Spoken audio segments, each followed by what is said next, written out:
Right. Hi, guys. How are you? Hey, we're good. How are Hi. you? We're wonderful. Thank you. It's a lovely day here. Yeah. Well, would love to start if you guys could introduce yourselves and tell us a little bit about your background, please. Sure. I'm Sara Tunstall, and I'm the founder and co-owner of Cladrex. I'm Abby Malzon, and I'm the more recent co-owner of Spooltown and Glad Rags. I joined on about 2 years ago, so new Okay. to the Beautiful. party. Awesome. So, what we're learning about Glad Rags, we found out about Spooltown, and it's such a cool story. And I think it's especially relevant today as we talk a lot about, domestic manufacturing and other things like that. So, could you tell us a little bit about that background, about what Spooltown is and what a sewing facility in America looks like today in 2026? Sure. Yeah. So I started Spooltown in 2011. And our idea behind Spooltown was to help bridge the gap between people who were starting manufacturing or doing their own manufacturing just as by themselves Yeah. and were ordering containers full of product from overseas and Yes. wanting to find a middle ground there to sort of helping people grow from tiny companies into bigger companies and wanting to kind of grow alongside clients. So we work with designers and manufacturers, small manufacturers from all over the country, and we do non-apparel sewn soft good, which is a Okay. mouthful. Love So, Product what development and production for are folks. non-apparel soft goods, for example? Yes, yeah. So all kinds of things. We manufacture all kinds of things, bags, accessories, aprons, pillows, and glad rags. so many pillows. So many Yeah, pillows. so So many many pillows. for sure. Yes. Out of curiosity, so when you manufacture all these products, I presume it's like very high quality, but you probably see a lot of samples that are made from elsewhere. I'm just guessing. I'm curious what you would define as like, what's the biggest difference between a product made for quality versus a product made for the cheapest For a cost? low price, yeah. Yeah, that's a good question. There's a lot of shortcuts that are taken on the inside that consumers never really think about. So, and I'm a total weirdo. Like, you can't take me into a store. I turn everything inside out and want to look at the seams and how everything is Yes. constructed. And Abby's like, it's true. You're really Yeah. insane. Insane. It's insane. But, Great. those little construction details matter in terms of Yeah. longevity. And so the way something will hold up in the wash, whether it's going to last a year in, through repeated Yeah. washing machine and dryer cycles, or whether it's going to last 10 years, those details really matter. And little things like the thread that you use and the stitch length and those kinds of details really, really matter. And so those are the kinds of things that we see in samples. Yeah. Yeah. But we also do a lot of the product development from the get go with clients that we're working with. It Okay. is a huge part of our process to take what somebody has designed and really deconstruct it and reconstruct it in a way that will work for manufacturing. A lot of things, like if you just sewed one of something on your own, it just doesn't work out the same Mhm. way. Don't gain the efficiencies where you need to gain them when you're doing production. So we kind of need to take a design and start from scratch to make it functioning for our process, for our staff, for the way that we work, so that even if the product looks the same, when, like side by side, the sample we produce looks the same, it's often constructed very differently to get the result we want. So cool. I, I I, love talking about this stuff. I mean, probably by design, but there's such a separation between what we are taught, like what we see on a shelf and Yes. what actually goes into the thought process behind it. And I think that's often Construction by, process. Yeah. on purpose, right? Especially when you come to something like fast fashion, where they don't want you to know what went in. They just want you to They see don't the want you to final look at the product. seams. Because if you look at the seams or you look at the little details, that's where the truth really comes out. So that's so cool. Yeah, it's a good thing for customers to look at too when they're. Well, it's like with food. Read the ingredient deck. It's Yeah. like look at what the inputs are. It's so important. Totally. Yeah. Yeah. When I was a kid, my dad owned a sewing, like a Okay. motorcycle jacket factory Amazing. on the East Coast. And so I sort of like witnessed the offshoring of manufacturing in the 80s Yeah. and really saw sort of the process of Americans losing touch with what it looks like to make things. Yeah. And I feel like we've really witnessed what that looks like and what it means in terms of not really understanding the value of Mm-hmm. sewn good anymore. Like if you don't understand how to make something, it's really hard to understand how much Absolutely. it should actually cost. Yeah. And you sent me something just the other day that was like kind of jaw-dropping. That's like, it's important to remember that whether you're buying a $400 jacket or a $3 t-shirt, all clothes are handmade. Yeah. Yeah. There's no machine that makes a shirt. It's not, No. that doesn't exist. So, it's like important to think about where and how things are being made because like the cost looks different and the obviously some of the processes are a little different too. But there's a lot of other stuff like what the materials are being used and how much people are getting paid to do the work that, Absolutely. varies. It's not actually like that it's mechanized in some way that we don't understand. Like it's still made by hand. It's just a Yeah. person I, somewhere.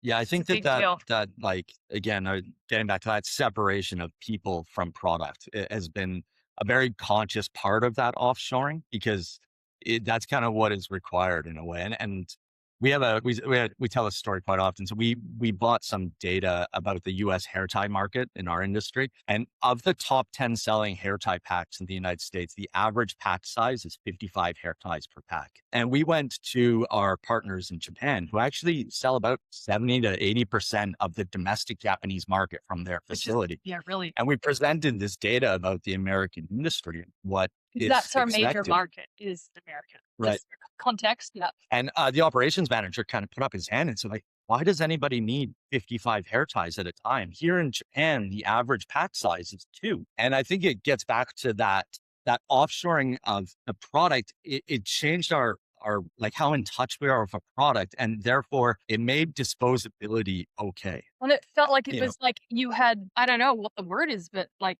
more was better. But really yeah, right now it was more garbage. You know what I mean? So it's like it's just such a yeah.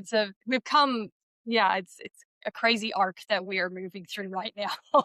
And Yeah. so I think it gets harder and harder to wrap your head around that concept. I mean, again, the more that is normalized in terms of just like disposable, buy more, that, yes, have accessibility to everything, like it just kind of, it gets harder and harder to wrap your head back around how things are made and the value of yes. things and what's going in to make a quality product. Yeah, yeah, yeah. It is more and more hinged on a disassociation with the backstory. So you guys, you had Spooltown. Was Glad Rags a client first, or how did you end up Yeah, what's becoming the owners of Glad Rags, and why choose that particular business to go all in on? Yeah. So Gladrags was actually Spooltown's second regular client. Okay. okay? And we worked with Gladrags. We've worked with Gladrags for 13, 14 years Wow. making Gladrags. So we know the product inside and out and have made the product for a really long time. And you should tell the story of how we ended up buying Gladrags. Yeah. Well, it's just that, I mean, okay, so we're in love with the product from a manufacturing standpoint, really. I mean, okay, so we knew both owners. Brenda, who started the company, was a new mom. She was cloth diapering her children. She was like, wait a minute, I'm like investing all this time and energy in cloth diapering my children. And I'm just like, don't have cloth pads for myself. She was like, wait, what? Like, I mean, it's just like, what are we doing? So she designed them as like a counter to that disposable option for women. And so that's like how that started. And I think at the time, well, okay, so she was interested in the health aspects, the environmental aspects for sure. And so she ran the business for a long time. I can't remember how many years it was until Tracy took over, but she was an employee. Tracy was an employee of Brenda's and Okay. bought the business, took over the business from her. And Tracy's real mission was to focus on American manufacturing. She really wanted to have a Wow. relationship with where the product was being made, have more sourcing control. She just wanted to kind of take over the American manufacturing aspect of it and tweak the business in that respect. So So that's what. was it already being made with Spooltown or was it at this No, stage? Not at yet. that point, At that point, it was being made in Portland, but not at Spooltown. Okay, so probably a smaller size. Yeah. Contract sewers. Yeah. Yeah. Okay, yeah. We remember that Yeah. time. So that's when we started making glad rags. And, again, it's been 13 years. And it was like interesting because when Tracy was interested in selling the business, I mean, it was right after the pandemic. I think that she was honestly just a little burnt out, as many small business owners. Burnt out is like, a nice way of saying it. It's insane. But yeah, she was just ready to do something different and move on. And it was that was jaw-dropping to us because not only did we just believe in the product and the quality because we put our blood, sweat, and tears into each pad that goes out the door, but also we could see the public reaction to it. Popularity and the demand for all cotton pads was there. I mean, it was not like it was a struggle because no one wanted to buy them. Yeah. The struggle because owning a small business during a pandemic is a hot mess, So it was great. She was going to close the business if we didn't buy it. And we just knew that we couldn't let that happen. Yeah. I mean, it would have been a huge hit to Spooltown to lose such a reliable, longstanding client. Right. And it would be devastating to see this thing that was 30 years old disappear, that people were in love with. I mean, it was something that and I don't know. I mean, we've all had our own period product journey, but that is an area where if you find something that works for you, yes, people will tooth and nail to have that continue in the world. And so we were just felt adamant, before we even got deeper into how cool I feel like we had just dipped our toes into how cool Glad Rags as a brand was. It still felt like a no-brainer. We have to do this. Wow. What a beautiful trade-off for her, smooth, that's as a would brand feel owner so to be good. able to hand it off like that, that's everything you want. And especially, I mean, so is that 36 years old now as a brand that you that's Yeah, I think that's incredible. right. Yeah. Yeah, that's That's a amazing. really That's that's a really old. So was this one of the original cloth pad companies? okay. So it's got Wow. incredible legacy sense. And then, okay, I'm a bit more naive in this No. area, but I would love to know just what's actually in a conventional pad. So what is different to what this product is? And the material that it's organic cotton. Is that correct? Yeah, well, we have two lines. One is organic, and within the organic line, we have undyed, unbleached organic, and then we have organic options that are prints or a dyed version, and then we have a conventional line as well. And so those are prints, and they're kind of there's more fun color options there. And that's largely because there just aren't a lot of good options in organic prints. And really, the pads are made it's a very simple design. It's 2 pieces of flannel with a piece of terry cloth sewn down to hold it in place. Some of them have wings, some of them don't. They're just 100% cotton flannel with 100% cotton terry. So great. Simple, easy to understand ingredients. Yes, not like 100%. a disposable pad, which I really have no idea what is in that. I try it in the past. I've used organic cotton, but I know that's just one tiny little that is not what it's made of. There's a million other things in it. Who does know?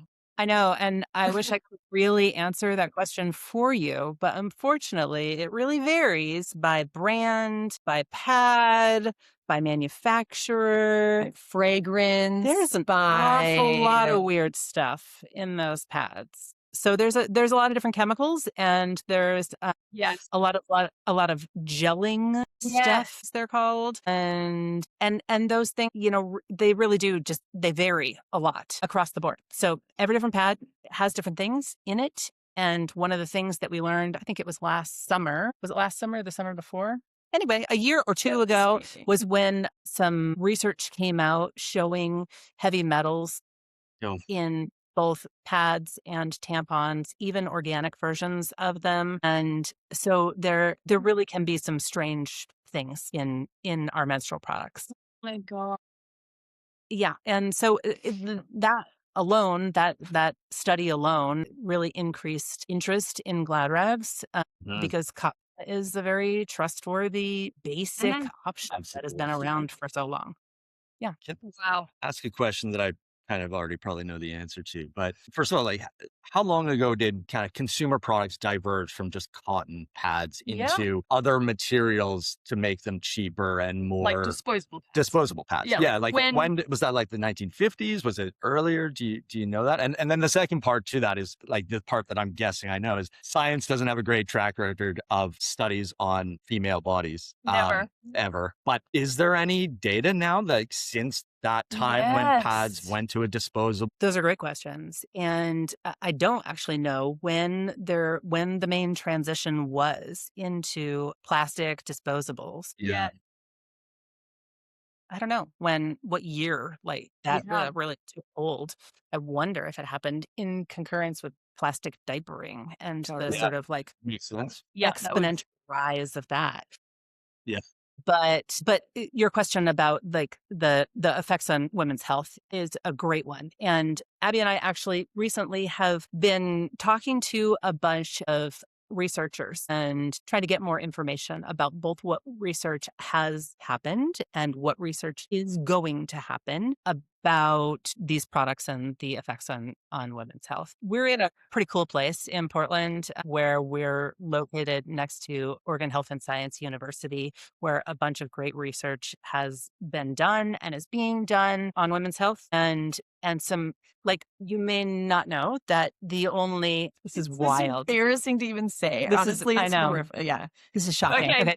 We need to know this. Menstrual absorbency feels like it should be a pretty standardized thing, right? But it's not. It's totally like everybody just makes up how absorbent their products are. Super, System super plus, super extreme plus. That's Like, not that means nothing. what is That is just Like, something people have what made is up. that? And those words, like the amount of absorbency that something has, some products that go inside you, like tampons, they actually do have to have a measured amount of absorbency. Right. And that is measured by using saline, not actually Yes. blood. I And remember. it was only, I think, 2 years ago that the very first study was done using blood as to see how absorbent different products were. And that study was done just down the street from us at OHSU. And so we're in touch with the folks at OHSU who are doing that kind of research and talking to them about what different kinds of research have been done. There's not a ton of, I mean, they're working on different studies, but frankly, there just isn't a lot of great research that has been done that show long-term effects from different products and what impact it might be having on women's health. Yeah. And like one of the things that has been so rewarding about, I mean, because realistically, we're coming from a manufacturing background. We did not buy this business because we are health experts on Yep. menstruation. That is not our background. And so in a lot of ways, it's kind of great because Sara and I have the same questions that any of our Yes. customers would have. I'm like, yeah, but I'm like, I don't want to say that this is great for heavy bleeding. I'm like, what does heavy bleeding mean? My yeah. definition of heavy bleeding, I don't know if we're talking the same language. Like how we define these things is completely different. And the language we use really matters. We're trying to I don't want to be misleading to customers who have questions. I want to be able to actually answer them. And we are trying to figure out the answer to this. And one of the cool things about as we're talking to these people who it is their expertise, it is their profession to be researching things. It's we're getting all of this information and exposure to the questions that we all have and that are so connecting as a brand. Like for anybody who doesn't have a period or anybody who does have a period, you know that your period is not like saline. Yeah. It can be. And on Monday, it can be different than Tuesday, then it can be different than Wednesday. It can be one way one month, different the next month. There's all this variation. And the fact that none of that's being talked about and none of it's being researched just is frankly very isolating for people who are trying to find a product that is going to work for them, for somebody who's making a product that is trying to communicate, being like, whatever you're experiencing is normal or not normal, and you should know what the signs of that are. And we have these products and we're experiencing some of that stuff too. I mean, it's one of the things that like through having to dig around for the research and get the answers to these things, it's been pretty rewarding to open up all these conversations and try to kind of come to like acknowledge that this is stuff that we don't talk about. It's not being researched. No one knows the answer to. I don't know, that like we have to kind of pull together all these resources to find what we're looking for, to answer the questions that feel That like should It's be true. able to should answer. be totally normal. I know, like if like I go to my GP and I'm trying to explain some things, they just don't even have anything to say back. I'm just like, wow, like Yeah. yeah. I'm just That's like, rough. That's rough. yeah. It's crazy. But honestly, even just visiting your Instagram page, I was like, oh my God, I'm learning more here than I would have if I could have been looking and asking professionals that you think should know, but it's such a niche. I think that is so under researched, and it's really just, I feel like, I don't know if it's just my age and I'm finally at a place where it's like, I need to know more, and I've got a daughter and it's really top of mind, but I'm so grateful that Glad Rags has been around for so long. So you've got such a big, strong community. So yeah, you guys are like a hub of people having these conversations. So it's an incredible place to share all of this knowledge. Oh, it's very cool. I know. I know. It's a lot. It's great. And it's pretty cool to be in a community of people who talk about periods as much as we do. You know, Yes. Abby and I remember we had this conversation about night pads one time, and she was like, "Why are they called night pads?" You I know, was like, we that had doesn't this. make any sense. And you were like, what do you mean? I was like, I don't really bleed at night. And I was like, what do you mean you don't bleed at night? And we just had this whole conversation, like 2 ships passing in the night. Like it just did not make any sense. And, you know, we Yes. realized for 2 people who are as close as we are Yeah, and like, who have had spend every many waking hour together. and we've had so many conversations about so many different things. It's like there is kind of nobody who you have that level of detailed conversation with about what your period is like and what is a regular period, you know, or like what is Yes. regular flow. But it turns out regular isn't really a thing, you know? No. And how do we Yeah. explain that to people, especially people who are just getting started with their periods? You know, Yeah. it's Yeah. it's a very nuanced and complicated conversation to have. And it feels like can be too much information to give people in the beginning. And Yeah. so, you know, it can be a pretty complicated conversation, but it also feels like it's our job to have this education available, you know, so that as people are ready to receive information, it's there. And we're not Exactly. just giving tidbits of information, but there's more available when people want it. And to go back to your original question about like what's in disposables, where do we go with like the insane amount of chemicals and all the stuff that other people that are in products that other people are making? Like the answer is like, I don't know. I'm not gonna know. I like the answer to that is so complicated. What I do know is like how we make our pads and like what goes into that, and just being able to say with confidence, like answer one question that somebody does have, which is like how absorbent it is, what goes into it. Like we can answer that question. We feel good about that, and that it's like an option that's not really out there. That Yes. it's all about providing all the options for people to use. People can make their own choices, do what they need to do. Finding period products is really challenging. And I'm not going to say that like you shouldn't use something if that's what works for you. Yeah. By I all know that, means, yeah. I support it. Something that comes up with our business a lot when people are asking it's great when there's really conscious customers, they ask you what's in your product. And it's so Yeah. nice for us. We can just tell them very clearly, like natural tree rubber, organic cotton. It's very easy. But as we tell them, like ask your other brands what's the ingredients in the product. So if you are wondering your disposable pad that you've been using for 5 years, or you just grab something new every month, ask them and see what they say in reply. And that will give you so much information right there. Because Yeah, they that's a won't great point. tell you. Probably, I'm guessing, or if they did and you go look at the ingredients, you'll be really well educated very quickly. And I don't think they would give you the full ingredient list. So yeah, that's always a good way to, Yeah. you know, just check the other ones and that'll tell you a lot. Right. Yeah. There's also Totally. something just so intuitive about it, right? Is like we make ours from cotton or organic cotton, and that's the ingredient. Like when you think about putting something against your body, if you can recognize, oh, it's a plant, it's just, oh, well, that makes sense. Like, as opposed to all of these things that I don't, even if they told me the ingredients, I wouldn't recognize them. And I wouldn't know what that translated to for my body or for, Yeah. for my daughter's body. Like, yeah, for me, again, just learning more and more about this industry as our daughter, is coming towards that age And having a wife. and having a wife and learning obviously a lot, but like even learning about forever chemicals that are, commonly found, like it's insane to me that that's been allowed to happen, but it Like the shows my PFAS? naivety. Yeah. PFAS in, a huge percentage of products. It's awful, awful, truly. I mean, when you think about it that way and how they're being used. And so, yeah, Yeah, if only they needed an ingredient deck like food products, because really your body is absorbing it. So yeah, it's like it really should have an ingredient deck.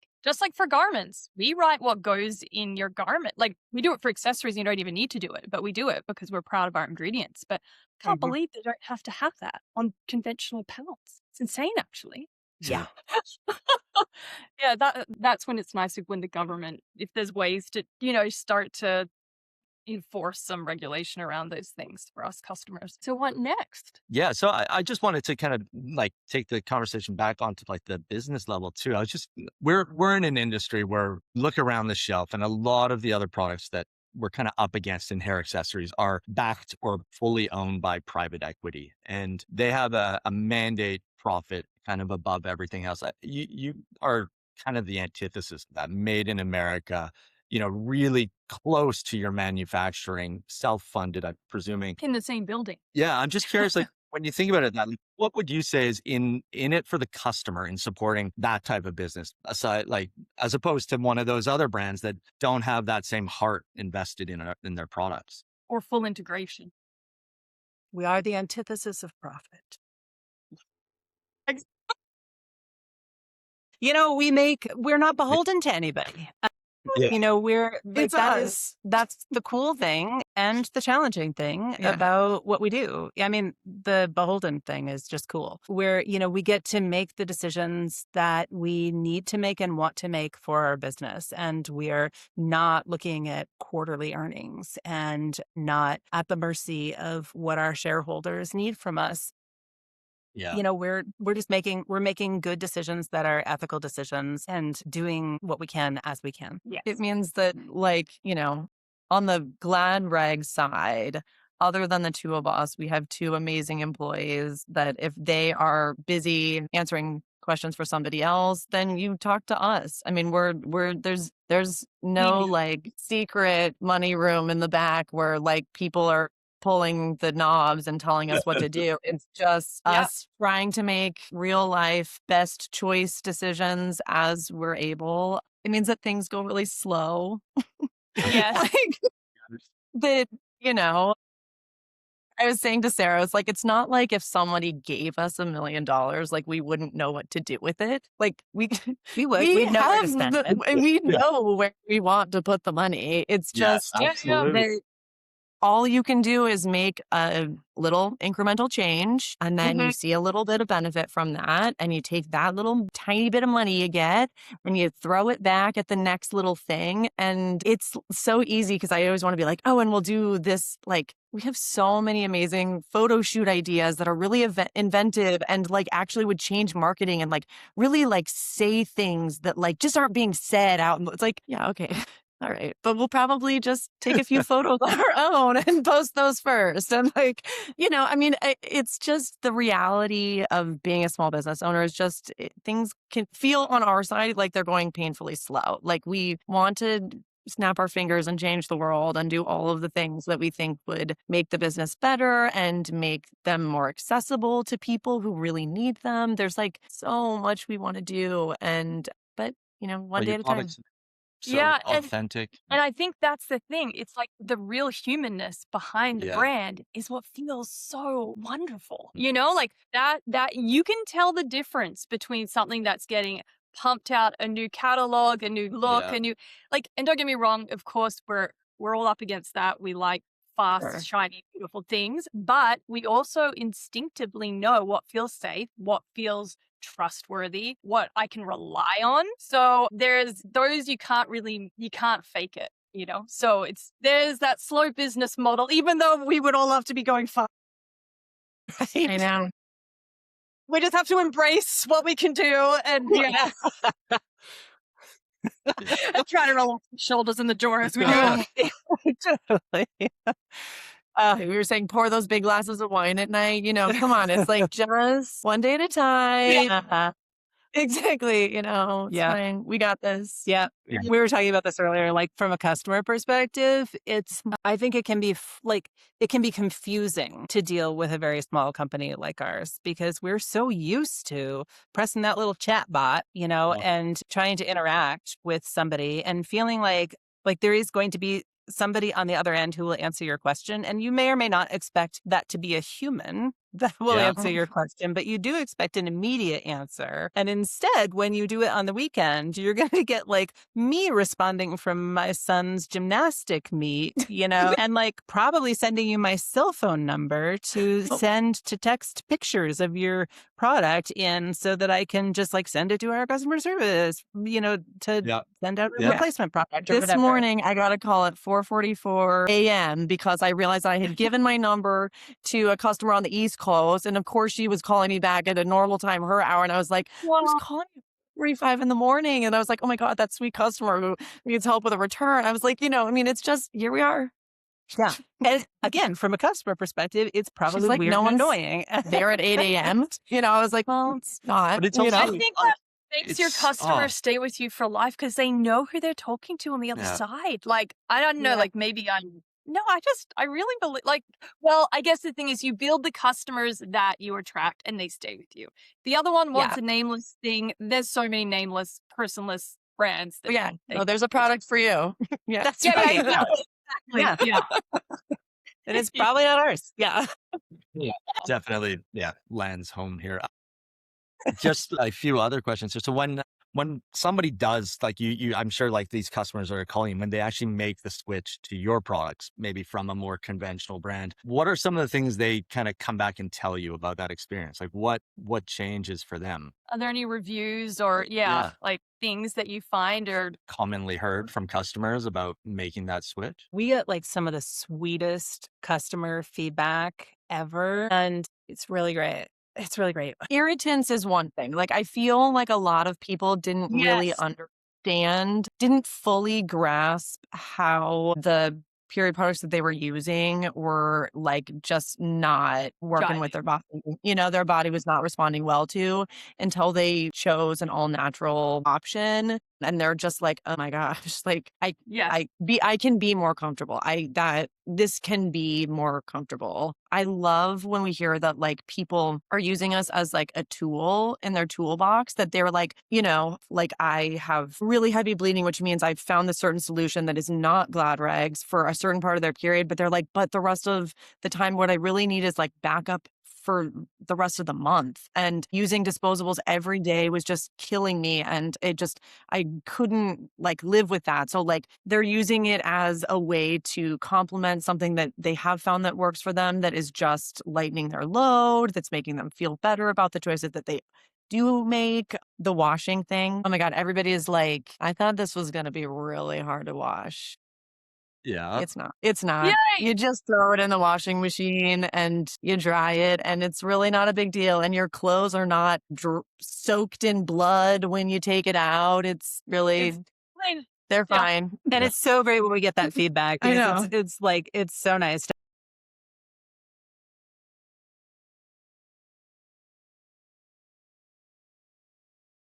Right. So is the washing just cold wash delicate, or what? Is there a certain maybe a bag, a laundry bag, or Inserts out of the holder, and you can rinse it or soak it if you want to minimize staining. I don't. Yeah. Yep. And then you just toss it in your laundry with your regular laundry and wash it. I don't wash it how I'm supposed to wash it at all. I will throw it in with my regular clothes. I don't do anything else, sure. Washer and dryer. Yeah, sure. It's wrinkly if I leave it in the dryer for 3 days, whatever. If I, you know what I mean? But it doesn't is cold wash really important, or is there a certain temperature? Cold wash helps with decreasing staining. That's right. Okay. But that's, yeah, perfect. So easy. The Yeah. fact that we all have washing machines, it's very Yeah. easy. Well, I shouldn't Yeah. say all I of us. think people imagine they're going to have like buckets in their bathrooms full of bloody water, and it does not have to be that way. There's no need for that. I love it. So good. It's really, it's a Diffusion. good thing for. Can you Yeah. imagine? Yeah. So good. Another thing that I really love is that many people keep their Glad rags past when they're done with their periods and Yeah. save them and use them for light incontinence after they're done Yes. with their period. Very Yeah. And smart. our product is totally awesome for that. And we've had lots of people say, I used my Glad rags for 20 years and now I'm using them for light incontinence after That's I'm done with my period. the And cost. so the same set of Glad rags that we guarantee for 5 years, they've used them for 20 years and are now still using them for a totally different use. It's pretty That's rad. incredible. Yeah. Wow. I don't think there's many products that can claim anything like A that. 5-year guarantee, let alone 5-year That's guarantees are wild. exceptional. But yeah, multifunction, multi-use, that's perfect. Multifunctional. Yep. So good. So one last one. So if you were to project your ideal future of the menstrual care industry, like what would it look like? Well, what would you want to see evolve, in future generations of what young girls and young women The norm, kind of? The new norm? expect as a norm for the industry? I would like people to be able to go to school. I would like people not staying home because they're insecure about having enough period products to go to school and get an education. I think that means free period products in schools. I think it means educating people about where they can get things if they need them, what is normal and what is something to be concerned about, just an understanding of what's going on with their bodies and having an open conversation. But the fact that so many people are not going to school because they're embarrassed and they don't feel like they have the products that they need to take them through the day without being embarrassed. Yeah. That's I what I didn't would like to see. realize that was such a big thing. I didn't even realize that. Is that quite a big stat? Yeah, it is. It's a really big deal. And, in the United States, I think we've been kind of taught that that's something that is an issue in third world countries. And it turns out that a third of low income people in the United States report that they've missed school or work because of lack of access to period products. And 2 in 5 people in the United States are struggling to afford period products. Yes. And 40 period products, like the price of period products have increased by 40% in the last 5 years. So there's really just it's very difficult for people to just ongoing afford to buy period products over and over again. So we get that our products are, it's a high cost upfront to buy a reusable period product, and that's a barrier for an awful lot of people. That's a real challenge. One of the things that we love about Glad rags is that even if you're using kind of the lowest cost disposable product, over the 5 years that we guarantee our product is actually less expensive to buy Glad rags and use them over 5 years. But there is a high barrier to doing that, and that's a challenge for folks. But we believe in a world in which period poverty doesn't exist, and it's an issue in the United States in addition to lots of other places in the world too. And we see the power that reusables have, because again, there's part of this insecurity about not having what you need when you need it. I mean, disposables do solve the problem and are not, reusables are not the optimal option for everybody, in other scenarios. If you don't have running water, it's not the right choice for you. But if you do have access to running water, then the idea that you could give somebody something that they could have and need whenever they want it and not have to that calming of the mind of not worrying about needing to find something or needing to figure something out, that it's something that you can have and use over and over again. Just it makes a lot of sense. Yeah. And then to add all the health benefits over those 5 years of something that's in harmony with your body. It's I love that there's a solution, So great. A simple one at that. Cotton.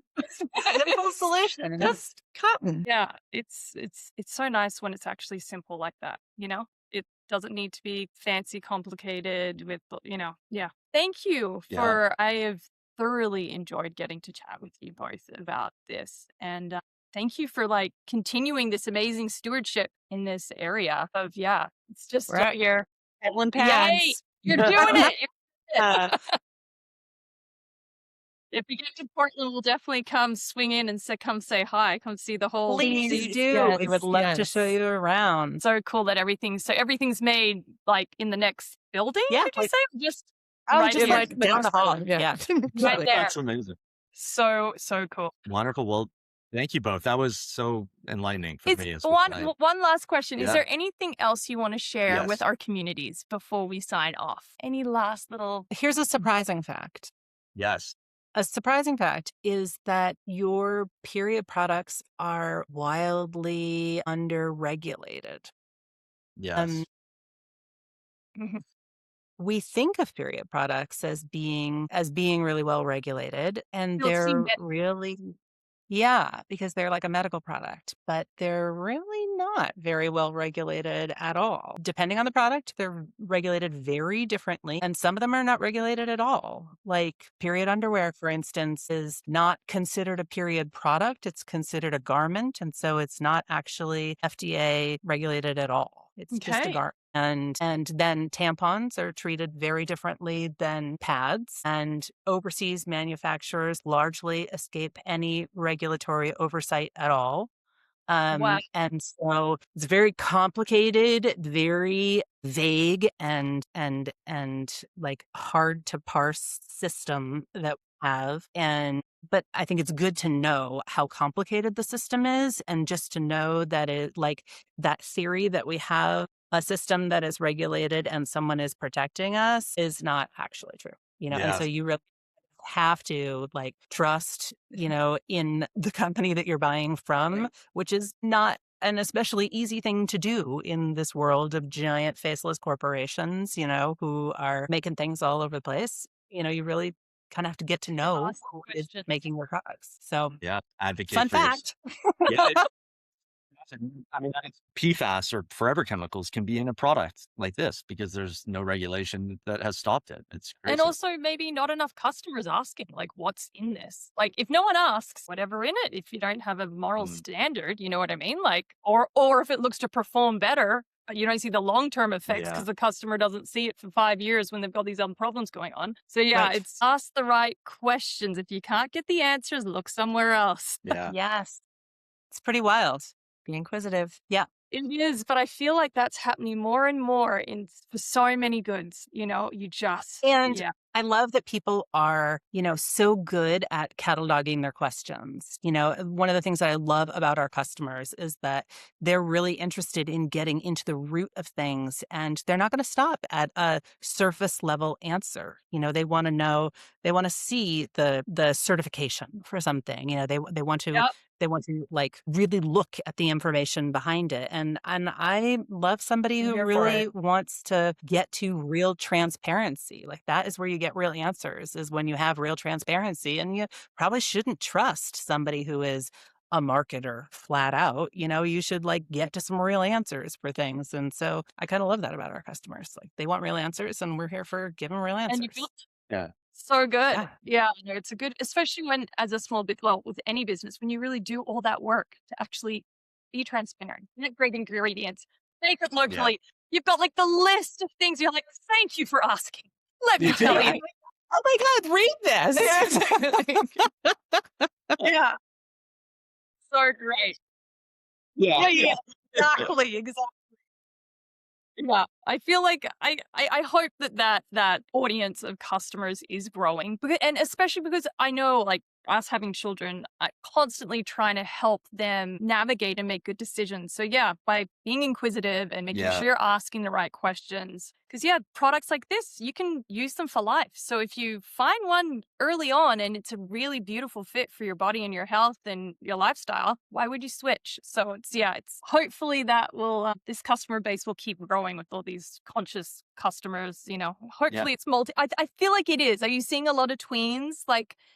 Is that next generation? Because the business has been around for a while. Is that a growing market for you? Like, do you see any difference with the different generations with your products, or is it? It can be hard to tell because parents buy for their tweens, Of course. Yeah. so it can be challenging to know who's buying for who out there in the Yep. world. But yeah, we do have a lot of, I mean, we get a lot of parents reporting that they are buying for their kids. Yeah. So for sure we do see that. But we also in recent years have seen a lot of people talking about how they are switching. And that it's very challenging to get people Yeah. to consider switching their period products because as Abby said before, once you find a period product that works for you, hey, stick Yeah. with it. It's like it is so hard to find something that works for your body. But also, I mean, I certainly experienced this. I stuck with products that didn't work for me for a really Exactly. long time. Yes. I don't know why. I don't even have a great answer for why I stuck with them for so long. I I think I think was for just used myself, to it you for don't more. know it can be better. You don't know that Yeah. that is not normal. Yeah. You think this is Yeah. normal. Maybe it's my diet that doesn't feel right, or maybe it's the humidity. Yeah. You can have a million Right. reasons why something isn't Maybe working. So I think that's right. Like if things aren't like totally 100% awesome, try something else and just see. Yeah, totally. Yeah. You're worth it. Yeah. Yes. You don't need Yeah. to settle. Your comfort is worth it. Yeah. Yeah. Yeah. So great. Well, Yeah. Thank you. That's It's been been, so great talking to you. This is lovely. Yeah. yeah, we yeah. appreciate it big time. It's always so inspiring to get to talk to other like small business owners. It just relights the fire as to like, okay, yeah. Totally. It's really inspiring.